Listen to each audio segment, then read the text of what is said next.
Coming up on this week's podcast, Martin talks about the latest news coming from Cyberpunk 2077, Alan gives his thoughts on the latest scary blockbuster, Hereditary, and I talk about social media influencers. Are they good or are they bad?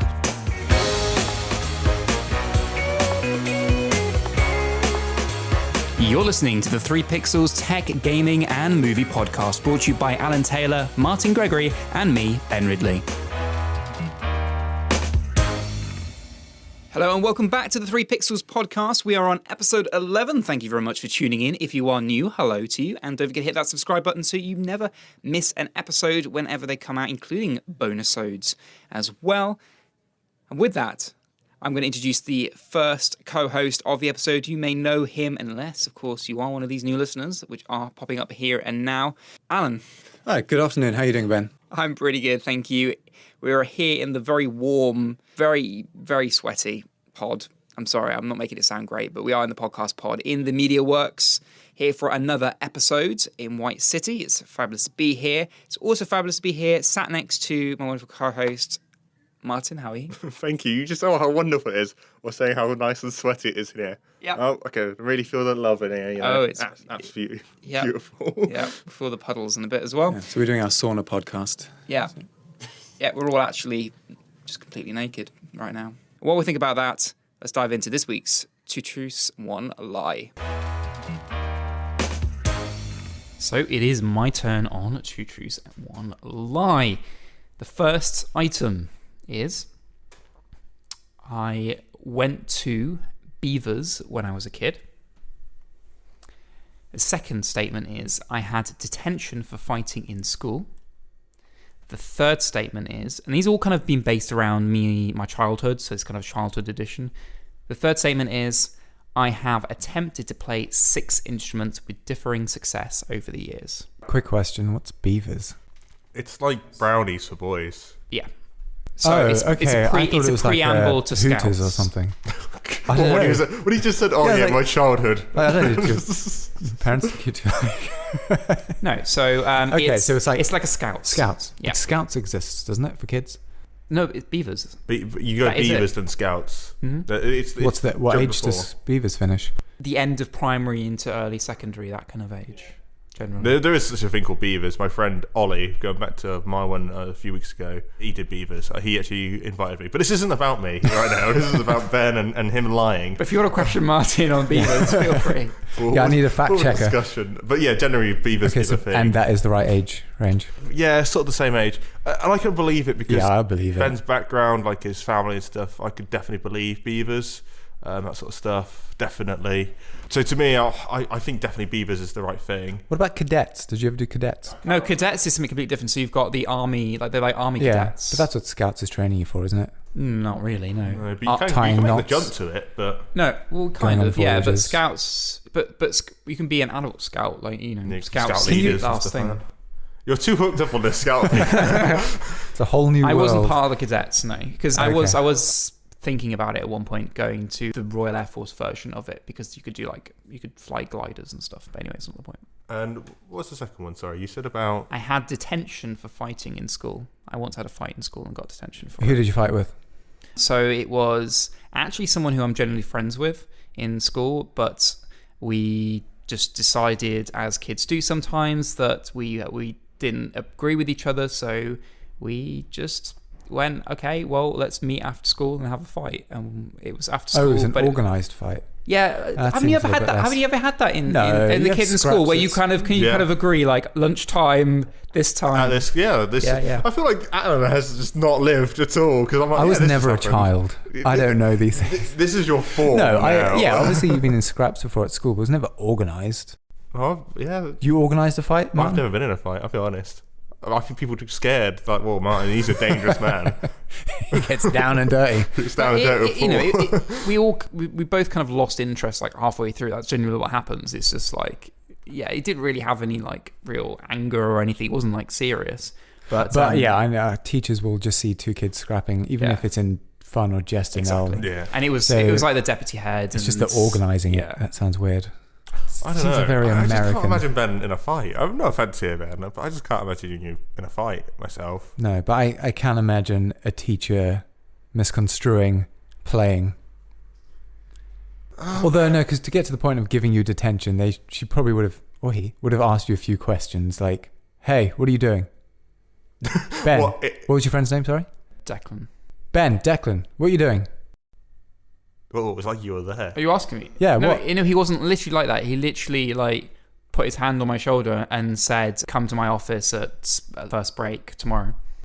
Oh, and that was the detention? I went to his office and then he said, stand here like in front of the office door, which most kids in the school, that's what would happen if the deputy head caught you doing something or you got in trouble. You'd stand during the whole break in front of his office door in the corridor, so everyone would be walking past and just see you stood there in front of his door. And then you said about your instruments. Yes. So I have attempted to play 6 instruments with differing success over the years. So obviously you guys know that I do play some instruments, and you know some have faded out, but I've attempted. What does 6 attempt instruments. Mean? Because So I've hit keys on a No, piano. it means that I've had intention to like play it. So in school, there were many opportunities to try different instruments, and I would go to after school classes. Like, you know, I've been after school like the recorder, and you go like a recorder class, and I did that for many weeks, but it just fizzled out, and I didn't really do much with it. And then the guitar, obviously, that I now still play. I can name 3 that Ben has played. Okay, what are the 6 that you've attempted to play? Okay, so piano, Yeah, guitar, yeah, drums, yeah, recorder, yeah, violin, yeah. and trumpet. And what? Trumpet. See, I knew the first 3 he listed off there: drums, piano, and guitar. I know that everyone. and record. I've actually never played the recorder, but you said everyone. Everyone has that for a year at school, don't they? Okay, no, well, we didn't. We had the glockenspiel, and that's about it. Well, I went to 2 primary schools, and they were both kind of musical, and majority of the time when I started learning an instrument, it would be in school, and then it was whether I decided to then continue pursuing it more seriously outside of school. I feel like Ben's being cheeky here. Yeah, He's like, I think- I got 5 instruments instead of 6. Yeah, I bet that's what it is going to be. That's why I think, and I know, like we all know you're quite musical, so that one seems true. So I think that's the lie. Because, yeah, what was the first one again? Beavers. Went to Beavers as a kid. Yeah, sure. Everyone had to stand outside of a teacher's classroom for getting in trouble. But fighting. Fighting. Yeah. And I'm going for the last one. I'm going to go with the fighting, because somebody's just telling me I just can't see it. And if Ben did have a fight, I don't think he would get caught. Ben's too smart for that. He'll be like, get away, you know, jumps over the fence. No, I'm joking over the jump in the fence bit. I just think I can imagine Ben playing 6 instruments. He's quite musical. Or I'm in a complete fool and fall into my trap when I said. How old were you when you got detention? So this was quite early-ish in secondary school, so it would have been around year 8. So you still stick with the instrument there? Yeah, hormones kicking in, getting a bit violent. Yeah. I'm still going to go with mine. I'm sorry. Sorry, I'm You going don't need to against the grind apologise. here. Something's screaming at So- me. It's wrong, but Yeah. go on. Go on. Those are your answers, yeah? Yeah. They are Okay. the answers. So, yes, I did Beavers as a kid. Yeah. I did do that. I didn't go to Scouts, actually. I just stopped doing after that, but that's fine. I also got in detention for fighting at school. But the instruments you know basically are the only ones I've ever really played with. So it was a case of like 5, not 6. Oh, whatever, yeah. It wasn't 5, not 6. It was 3, not 3. 6. I just thought... You didn't do recorder? That's what I said. I didn't do it. It was never pushed on. And that's what I thought, oh, maybe it's just a recorder he didn't do. But honestly, I thought Ben's quite musical. He probably picked up the recorder for like 2 weeks. Yeah, that's good enough. Like, honestly, he just picks these things up like, oh, yeah, I'm great at that now. I'll throw that over there now. And there we have it. What did you think was the truth out of the lies? Were you right? Did you get it spot on? Get in touch the usual ways. Twitter, Facebook, let us know. Okay, we'll kick off with the Gaming Corner this week.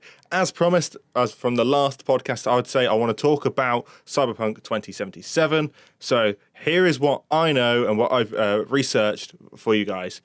So it's been developed by CD Projekt, which is famous for the Witcher series, and already this game has won over 60 awards at E3. The game is an RPG and set in Night City, a futuristic dystopian megacity sandwiched between Los Angeles and San Francisco. At E3, a brochure was handed out to people watching the trailer, and it showed Night City and it was divided into 6 different districts.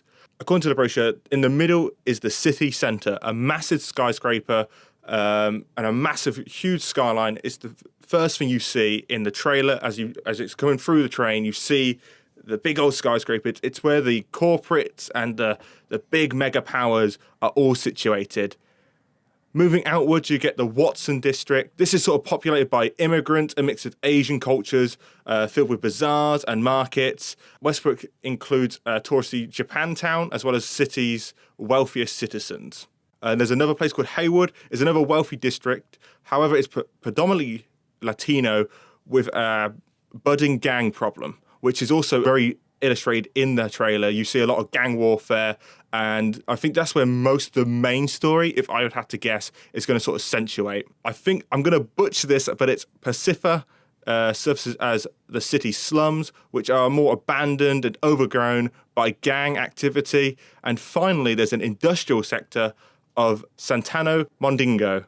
I am going to butcher these names, I'm afraid, but stuck in an endless cycle of modernization, which I think they're pretty much cliche sort of districts that you'd probably see in gaming. You always have that uptown where all the guys situated with all the money and power, and also you get that sort of rustic, real urban feel in other places, as well as obviously talking about all the modernization of like the industrial district. So these are not cliches. I don't want to use that word too strenuous, but it definitely has a normality feeling in these sort of RPG games. There's always that those different sort of areas. The game aside, I wanted to talk about a guy called Mike Pondsmith, who first published Cyberpunk as a pen and paper RPG in 1988. That original document is titled Cyberpunk 2020 and is still available today in both physical and digital format. So if you cannot wait, you can sort of play this, get your little feel, and then when the game comes out later, you'll be all up to date.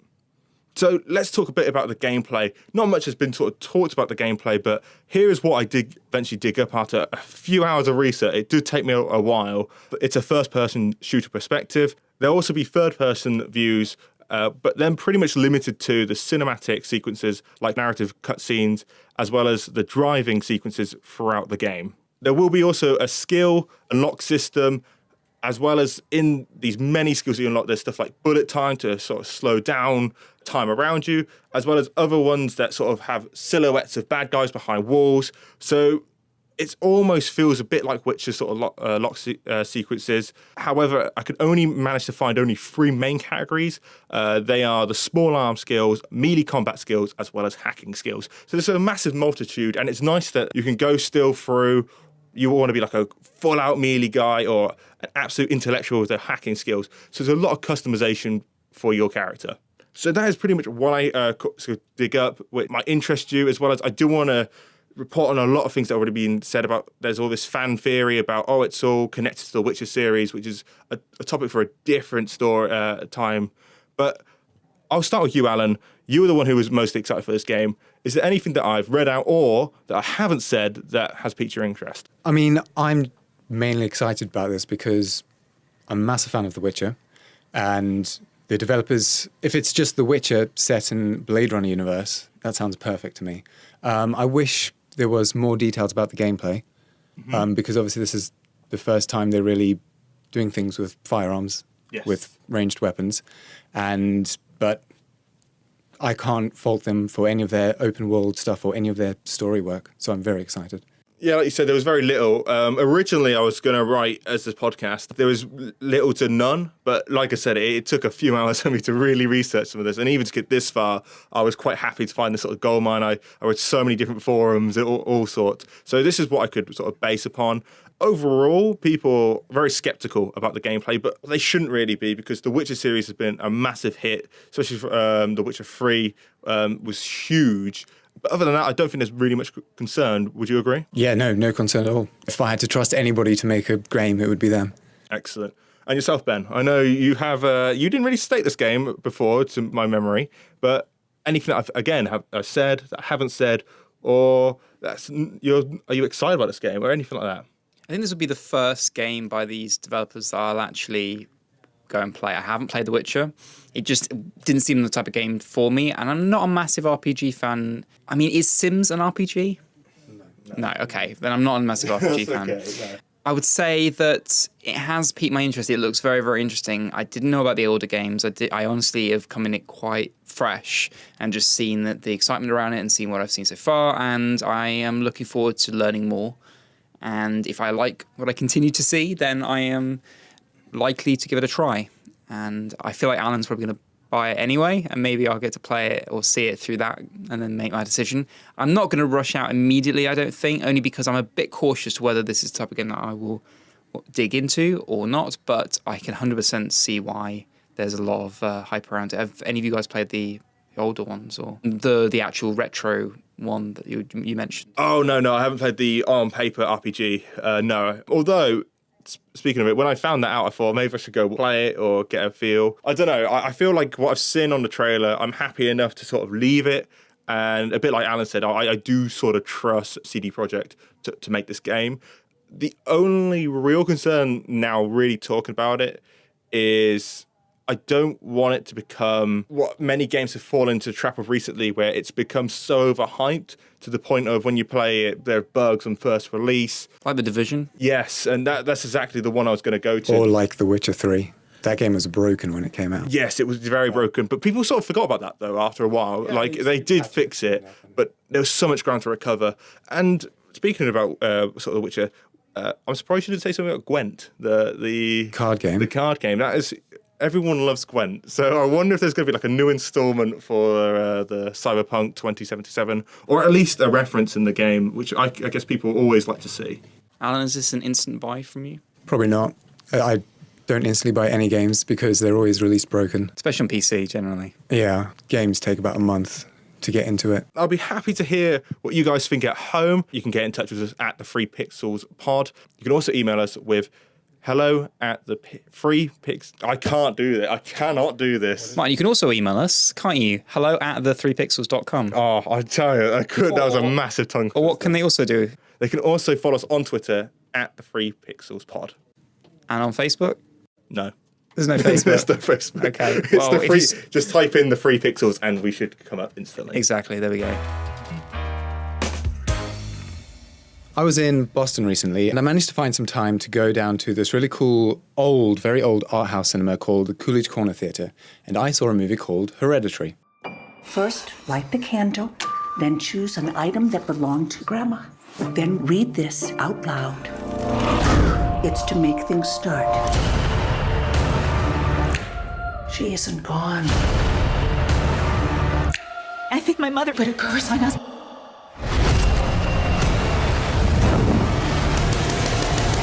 Hereditary is Ari Aster's debut film. It's about a woman called Annie, played by Toni Collette, whose mother, with whom she had a bitterly estranged relationship, recently passed away, leading her to battle with this guilt of not feeling sad enough at her mother's passing. And she uses her job as a miniature artist. She makes these intricate doll houses and models to deal with her feelings and experiences.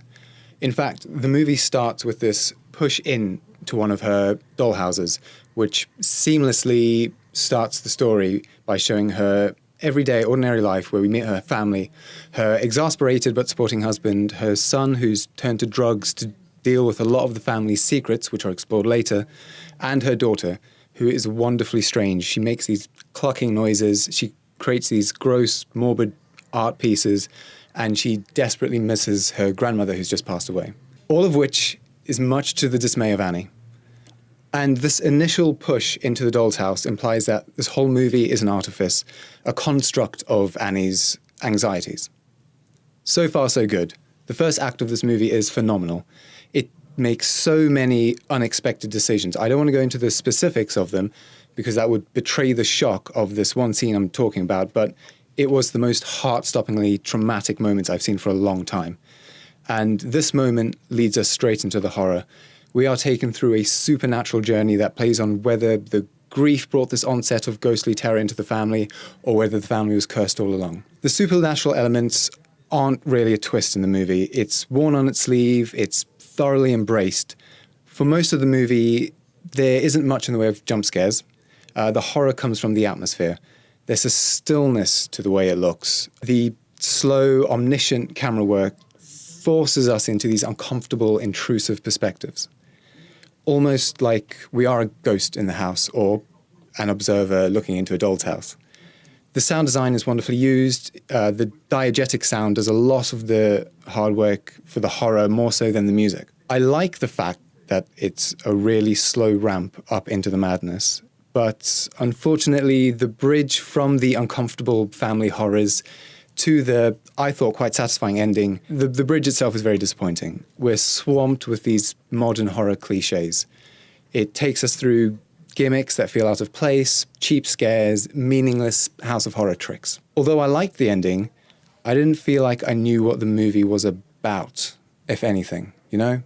It holds itself up as one of these new wave, intelligent horror movies because the setup is so exciting, the performances are superb, especially Toni Collette as this conflicted, resentful mother, desperately controlling her children. And I've been going over it in my head. It sort of covers mental illness, grief, guilt, family dynamics, but all of this is surface level. It doesn't go deeper, and it's all dealt with directly. Then I realized, as I've been thinking about all of this, that I've not been thinking about the themes like I did with Babadook or Get Out, but I've been thinking about the genre of horror as a whole. And maybe this movie is more about horror, the genre.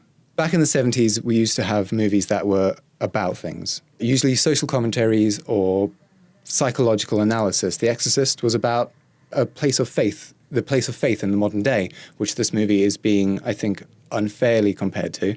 Night of the Living Dead is about race relations, Dawn of the Dead consumerism, Texas Chainsaw Massacre we can talk about for hours, and The Wicker Man for days.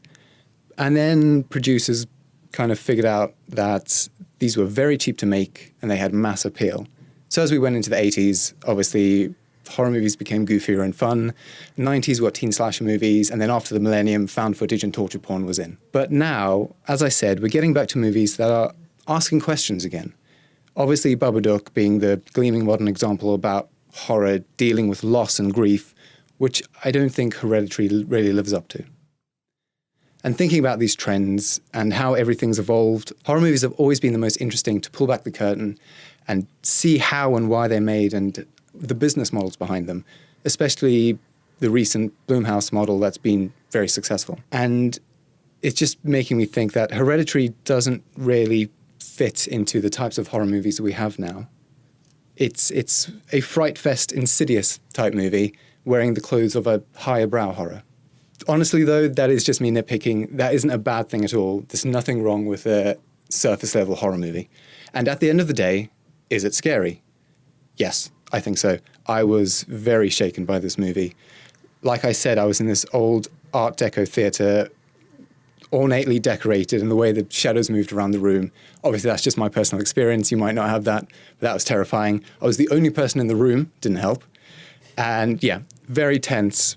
And I think that there is enough residual tension from the opening, well, first half of the movie that will ride through some of the goofier cliches right up until the end. When I left the theatre, I was still quite shaken. Like a group of college kids, I think Harvard, that's in Boston, right? Mm-hmm. They came up to me and they were doing like a scavenger hunt, and they needed to find a stranger to film and sing Call Me Maybe with. And I had just seen this terrifying horror movie. So I must have looked so bewildered. I was like, hey, you just met me. To call me. Even after that, yeah, I didn't quite snap out of it. It did stay with me for a while. And I've really enjoyed ruminating on the genre as a whole because of it. Wow, it's quite a...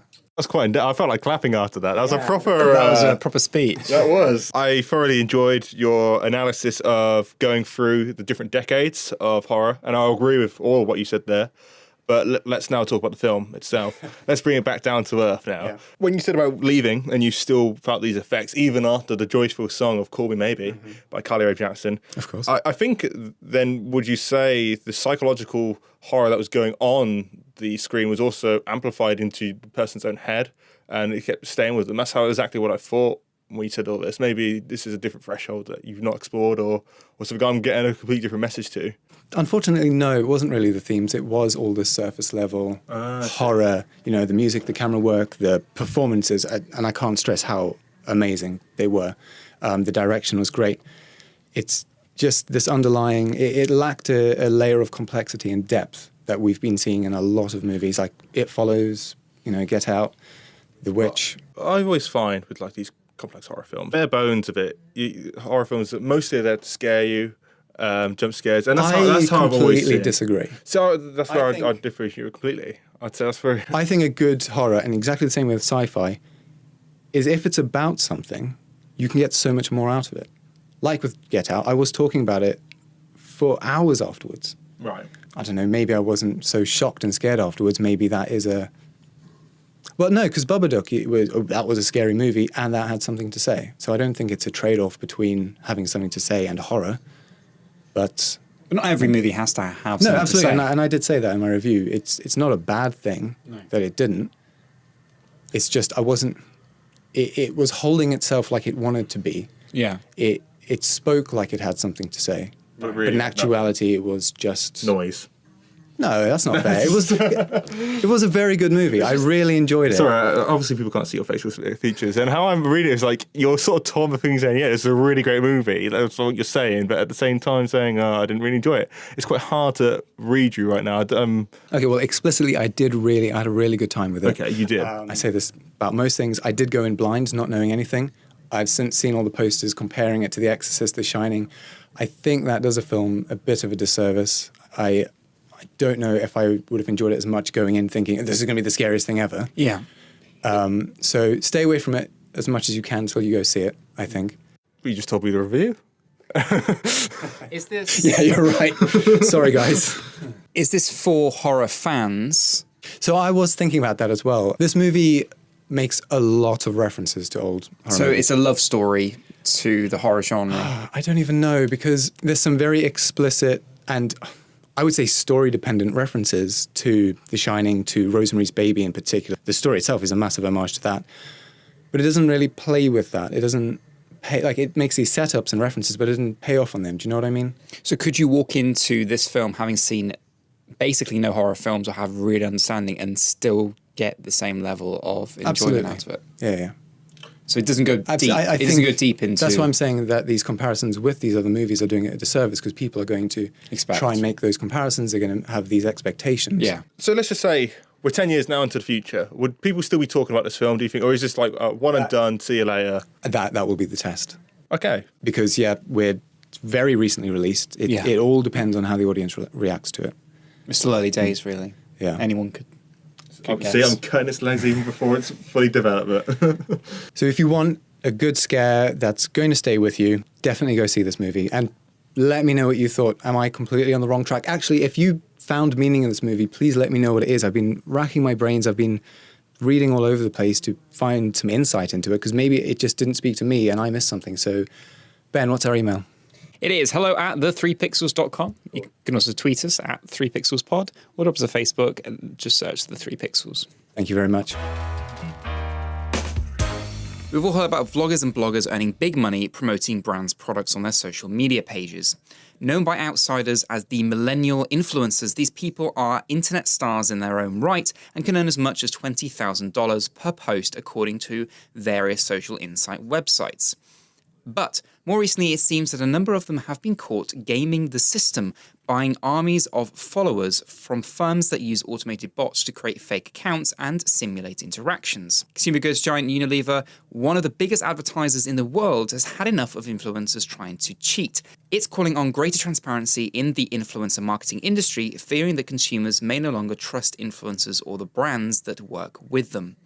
In response, Facebook-owned app Instagram says it blocks millions of fake accounts every day and works hard to build stronger relationships between brands and influencers.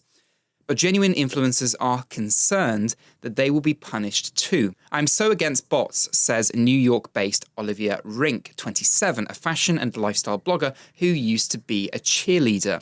It's very discouraging to compete with influencers that make the decision to use bots or fake engagement. Rink has worked with more than 600 brands and says she spent 4 years building her blog audience. I work extremely hard to create unique and authentic content, and I know my readers will enjoy that. But Unilever isn't the only brand getting fed up. Many hotel brands have come forward to say that they no longer want to work with influencers after seeing tangible returns on investments. Some resorts have gone to extra lengths, including vetting process, to ensure that influencers actually have good organic engagement. This seems to follow a trend as marketing agency Zazzle Media, with over 10,000 British influencers on its books, has found that not one of its marketers planned on focusing on influencers over the next 12 months.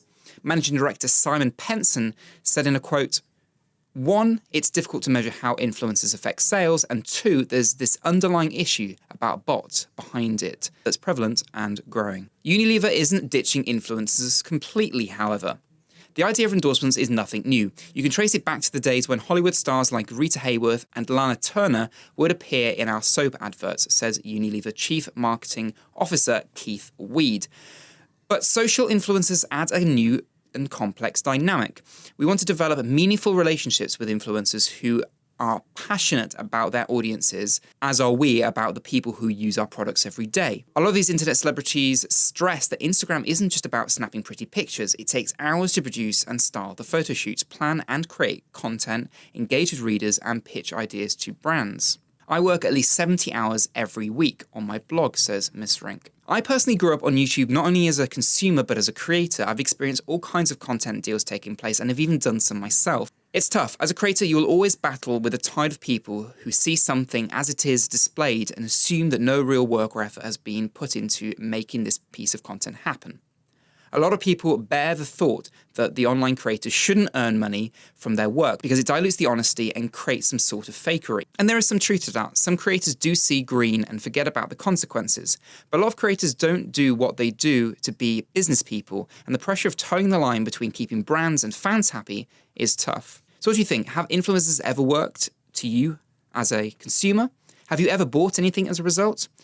Do you generally agree with this type of marketing as a whole? The brands feel that their target audiences aren't reacting in the way they want to through this type of marketing. So there's some breakdown here, whether it's the consumers feel that it doesn't seem legitimate enough, that they've seen past what used to be quite a successful way of convincing people to buy products. They've seen it to be more fake and put together. Or do you think that this will find its way out and it is a way forward and it is working? Well, they've been doing this for years in different media throughout. I mean, like you look at in the 40s, 50s, and early television advertisements. They use like all these celebrity endorsements, mostly for like smoking adverts, and it did work a lot. Like sales rose dramatically in smokes, but now people, when you see say for example your favorite blogger or YouTuber or whatever medium you are watching, and they talk about this product that they've not mentioned before. They have no other sort of link between until this point. It does feel fake and forced. And people will out this straight away. For example, some of my YouTubers now and then do these advertisement videos, and you could tell it almost feels scripted to the degree of like when there's usually like free flowing, quite a bit buddy, a bit fun, bit off the cuff. But now you feel, well, this was really scripted for some reason. And at the end, it hits you. Oh, they're trying to sell me something. I feel like people have not wisened up because some people don't, but I feel like some people are fed up with that. And I think they need a new marketing plan. I feel like somewhere in there, and I think it's what I've just said, that it just breaks down. People just feel like it's forced upon them to then say, oh, how great this product is without actually dealing what they actually think. So content creators need to get more creative. Absolutely. With the way that they do product deals. And does this also translate through to the social networking like Instagram? Because we've all seen, or heard about, especially in the beauty, hair and makeup, and the fashion side of things. There's a lot of influencers who will post things like that. It's funny actually say that because my girlfriend has Instagram, and she follows. There's like a makeup tutorial. This person usually does like Disney theme sort of stuff, and she uses like these brands, but she never really said what they were. And recently, she was watching when I was with her, and she kept saying all these different brand names. I thought, what? It's heavy-handed. It's very like, buy. This is what I'm using. You need to use because you can't do it without this. And before I go down, and I do completely understand what you're going for. I completely relate to that. As I say before, I do also understand at least the majority of the creators. I understand the difficulty that's there because these people aren't business people. They didn't do marketing. They don't generally understand in detail how this stuff works. They've just had a company come to them and said, we want to work with you generally. we'll give you these products. You just need to mention these. And, they're often quite young people. They're, and they're late teens, early 20s. And, they're just them. They haven't got a manager like a lot of celebrities have. They haven't got anyone on their side to make sure that they're doing the right thing. And they have to make these decisions. And then it's their responsibility then to put them in. And then if they overdo it, then they get backlash from their audience. If they underdo it, then they don't get, the money the money that responds. I do think personally as a creator that it is right for creators to be able to get some comeback from the hard work that they put in, as long as they are doing hard work and they're not faking it. Like, this is part of the problem here. There are people who are faking it by buying followers, but the people who've put genuinely hard work into gaining an audience and have put out really good content, it's fair that they get some kickback, because these things do cost time, which costs money in certain sense, or sometimes cost physical money when you have to buy equipment or you have to rent a space or vice versa. I'm glad you actually said that last bit there, rent a space, because we're not immune to this. Because like last podcast we talked about where we are now, but I feel like it's almost justified, because our previous recording space is where somewhere you hang out a lot, both of you two, more than I do, and we wanted to be a bit more creative. Some of that did genuinely come across as more podcast worthy, and we wanted it to push podcast forward. This sounds like a massive advert now, and I'm almost sounding hypocritical, but that's generally the space. I can get that. But when it's like, let's just say Alan's now got a new deal with a trainer company, for example, and he starts saying, I've rocked up in my new XYT shoes, and he mentions them every other sentence. It just comes across like, what? Yeah. I feel like some brands do not fit the platform they're actually on, and I think that's probably the biggest gripe I have. I personally don't mind these. I don't watch TV, so no TV adverts are getting to me. I pay for Netflix. Yeah. Right, okay. I pay for Netflix. So you mooch off Netflix, yeah? Yeah, pretty much. Netflix is paid for, so there's no advertisement coming through there. And if we're, watching free content on the internet, that's fine. I'll pay by watching these adverts, and I have no problem with these people trying to advertise. Obviously, there's people cheating, and that's causing a problem for everyone, but that's the same everywhere. With this change up in companies having very little, or starting to have very little confidence in the legitimacy and the actual benefit that they get through doing this type of advertising, could this start to starve some of the creators we have? And could that be, I hate to say it, but could that be a good thing in some way? Because there are a lot of creators on the various platforms. YouTube has exploded, Instagram has exploded. There are a lot of people out here all trying to compete.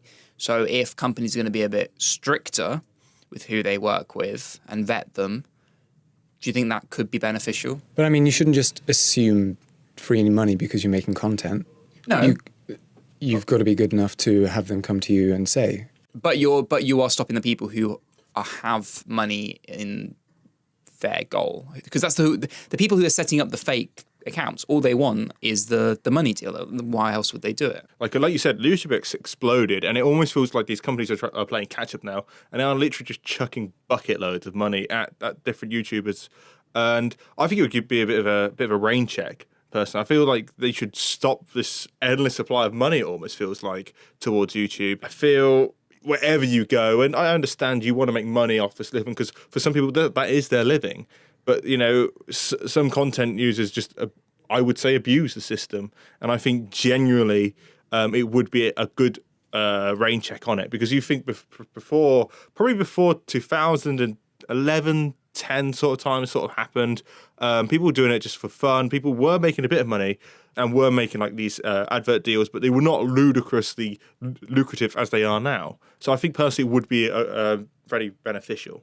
But do influencers work? At the core point of this whole thing, yes. Do influencers work? Have you ever bought anything because of a YouTuber? Even if you maybe didn't think you were being influenced, did you buy something from someone you follow on a social platform, including YouTube, because you've seen them wear it, because you've seen them use it? No, generally not.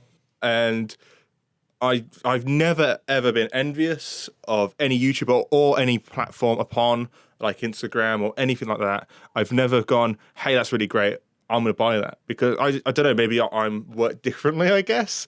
But Generally, I've never sat there and gone, I really need such and such because that will improve my lifestyle. Including when they're like, use discount code the 3 pixels and get 10%. No, we don't do any of that stuff. Although we don't. No. That's a very good point. No. And would you? no, because Why?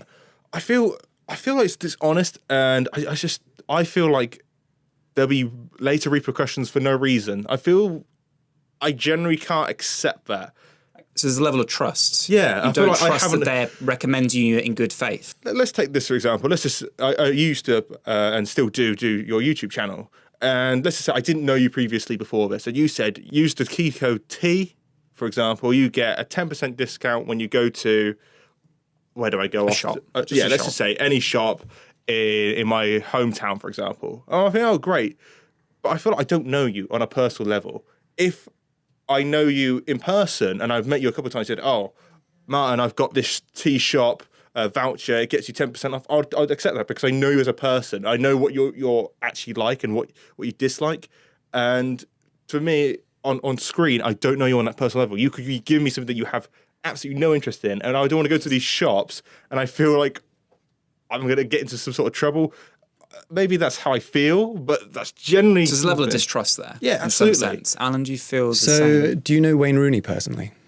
No. But you'll drink a bottle of Coke that he's advertised to you. Actually, I'd drink a bottle of Coke if anyone was on there, honestly, because I enjoy Coke. But you're saying, like, you don't trust Ben because you don't know him. But you Yeah. don't know any of these people on TV either. Well, I guess, but I don't say, oh, Wayne Rooney's drinking a bottle of Coke, so I'm going to now go out and buy a bottle of Coke. So an endorsement of a product wouldn't also turn you against a product No, not really. unless that you already had interest in. Yeah, absolutely. Like, unless it has... Yeah, but obviously you've got to have interest in it first. It's just exposure. I guess so. Let's go back to this Wayne Rooney point you just said. Let's just say all of a sudden they slapped Wayne Rooney's face on there. And I'll be honest, I'm not a massive fan of Wayne Rooney, but it wouldn't make me think, oh, I'm going to start drinking Coke because his face is on there. Nor would it, if I was a fan of Wayne Rooney, start drinking Coke if I was drinking Pepsi or whatever. There are plenty of people who would do that. They want to be like that Oh, yeah, celebrity. They want to wear the definitely. glasses, celebrity. They want to drive the car that James Bond drove or the watch that he wore. Like that does happen. Oh, yeah, absolutely. If someone says, hey, look at this brand of shirt, and you're walking down the street and you see that brand, and you see a brand you don't recognize, you will more likely go into the brand that you know of, that you've heard of before. Whether you know it was them that recommended it or it's just in your brain. That's just how exposure to brands work. The services that they're advertising at the minute, like, I don't know, Loot Crate, beard grooming kits, I don't know, what else they do? Food or makeup, you boxes, said, a lot food of that. boxes. Yeah, the There's- Squarespace, Oh, yeah, trials Squarespace. of things. I tell a lie, Audible. I've used Audible. Loads of people advertise Audible. To be fair, I used it before they started advertising it, but If you suddenly see a lot of your people you watch or consume suddenly start pushing a product, would it make you think twice about, oh, hang on, actually, is the reason why I'm seeing so much of this, is the product actually any that good? Does it actually flavour your thoughts on a brand or a product? yeah, I mean, I'll listen to it, I'll think about it. I'm not just going to But it would- throw the chair across the room like, I'm never doing that now. Never again. But if I don't need it, I'm not going to buy it just because it's them. Yeah, I know there's going to be a lot of mixed feelings around this. Has influencer marketing been ruined for you? Have you seen far too much of it? Are you getting a bit sick of it? Are you the person who runs AdBlock daily? Let us know. Get in touch in the usual ways. hello@the3pixels.com is our email. Twitter @3pixelspod. Or search us up on Facebook. Just search The 3 Pixels and you'll find us there. That is all we have time for on this episode. Thank you so much for tuning in. Hopefully you've stayed all the way through and has enjoyed it just as much as we've enjoyed putting it together. Here in White City, we are at the Media Works in the pod. It's been great, very warm. I'm going to be very pleased to open the door in just a moment. But before I do that, I have to say goodbye to my two fellow co-hosts staring at me and sweating profoundly. It's probably a good thing that you can't smell as well as hear right now. I know I'm saying great things about you all, but Martin, it's been a pleasure. Yeah, thank you very much. And yeah, it's been nice. It's hot, like our podcast, nice and hot. Great. Hot Thanks, topics. Alan, how are you? Yeah, no, thank you. And thanks so much to Alex as well, who's been our sound engineer here at the pod. It's been very helpful. Thank you very much, Alex. Thank you very much for listening. We'll see you guys on the next one. Thank you very much. See you later. Bye. You've been listening to the 3 Pixels podcast, a production by Alan Taylor, music provided by Epidemic Sound, and exec produced by Abrupt Audio. With that, thank you for listening. We'll see you next time. Good night. I'll do. You want to say goodbye, Alex?